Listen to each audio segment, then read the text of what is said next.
जय श्री राम। आप पर हनुमान जी की कृपा वर्षा होती रहे और आप श्री राम जी की भक्ति रस में सदैव लीन रहें। हम हनुमान चालीसा की चौपाई संख्या 15 पर आगे ध्यान करेंगे। सनकादिक ब्रह्मादि मुनीसा नारद सारद सहित अहिसा। इस चौपाई में संत तुलसीदास हमें बताते हैं कि किस प्रकार स्वयं महान सनक, आर्षि, ब्रह्मदेव, नारद, देवी, सरस्वती और शेषनाग जैसे दिव्य प्राणी देवता भी भगवान हनुमान की महिमा का गुणगान करते हैं। यह चौपाई हनुमान जी के अप्रतिम गुणों और उनकी सर्वव्यापी प्रतिष्ठा को दर्शाती है। जैसे आकाश की विशालता को कोई सीमाएं नहीं बांध सकती, उसी प्रकार हनुमान जी की कीर्ति और उनके गुण अतुलनीय हैं। सोचिए, ब्रह्मदेव जो स्वयं सृष्टि के नियामक हैं, नारद ऋषि जो तीनों लोकों में ज्ञान और भक्ति का संचार करते हैं, और देवी सरस्वती जो विद्या और वाणी की अधिष्ठात्री हैं, वे भी हनुमान जी का पूरा यश गान करने में स्वयं को असमर्थ पाते हैं। ऐसा क्यों है? क्योंकि हनुमान जी केवल शक्ति के प्रतीक नहीं, वे ज्ञान, नम्रता और पूर्ण समर्पण के सागर हैं। उन्होंने सूर्य देव से ज्ञान प्राप्त किया,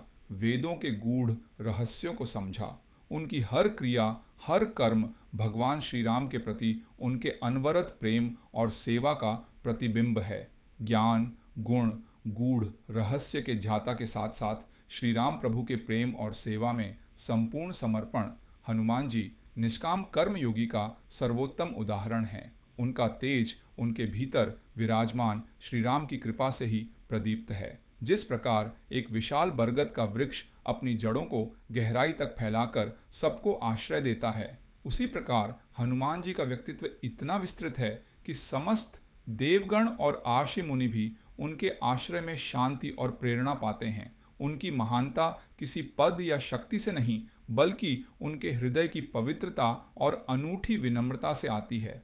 हनुमान जी के जीवन में एक अद्भुत बात यह है कि इतनी महान प्रशंसा पाने के बावजूद वे कभी अहंकार से ग्रस्त नहीं हुए। जब भगवान राम ने स्वयं उनकी बहुत प्रशंसा की तो हनुमान जी ने सारा श्रेय भगवान राम को सेवक सोई जो करे सेवकाई कहकर दिया। उनका यह भाव हमें सिखाता है कि सच्ची महानता सेवा में है, स्वयं को कर्ता न मानकर ईश्वर के हाथों का एक माध्यम बनने में है। यह उस निर्मल नदी के समान है जो पर्वतों से बहती हुई आती है, लेकिन समुद्र में मिलकर अपना अस्तित्व उसी में विलीन कर लेती है। तो आइए हम भी हनुमान जी के इस पावन चरित्र से प्रेरणा लें। उनकी सेवा, उनका ज्ञान, उनकी विनम्रता, इन गुणों को अपने हृदय में अनुभव करें। केवल शब्दों से नहीं, बल्कि अपने भीतर इस भाव को जागृत करें कि जब स्वयं देवगण हनुमान जी का यशगान करते हैं तो उनकी कृपा हमारे जीवन में भी